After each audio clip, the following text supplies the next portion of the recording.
नमस्कार प्रणाम, आप सबके स्वागत बाटे दुबा वाली भौजी यूट्यूब चैनल पे। तो आज भी एक छोटा सा दहेज प्रथा पे एक गीत सुनाओ तनी।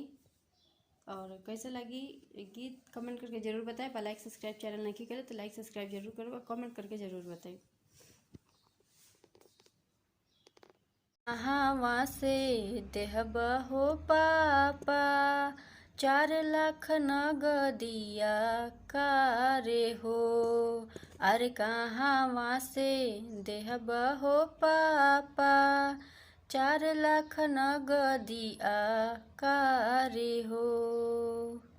कहाँ से देब के करस लेब हाथ जोड़ी पैचा उधार हो।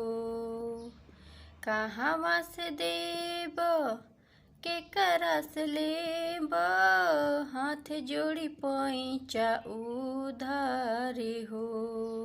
अरे कहाँ से देहब हो पापा 4 लाख नगदिया कारे हो। अरे कहाँ से देहब हो चाचा 4 लाख नगदिया कारे हो। काहे के सकार लेहला एतना समान हो के दी फ्रिज कूलर पलंग दीवान हो।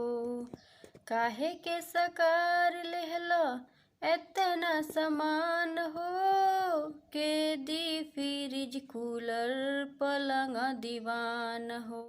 बेच देब खेतवा तो पेटवा कैसे चली पूरा परिवार हो। अरे बेच देब खेतवा तो पेटवा कैसे चली पूरा परिवार हो। अरे कहाँ से देहब हो पापा 4 लाख नगदिया कारे हो। अरे कहाँ से देहब हो पापा 4 लाख नगदिया कारे हो।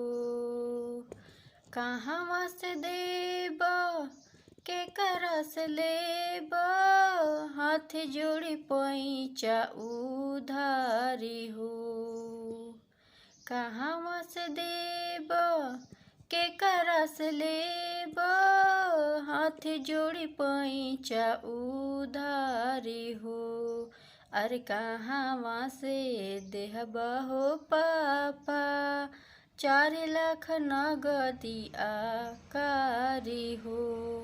अरे कहाँ से देहब हो पापा 4 लाख नगदिया कारे हो। छोटा सा गीत कैसे लगल कमेंट करके ज़रूर बताएं। लाइक सब्सक्राइब चैनल नहीं करे तो लाइक सब्सक्राइब जरूर करी, कमेंट करके ज़रूर बताएं। मिलल जी अगला वीडियो में।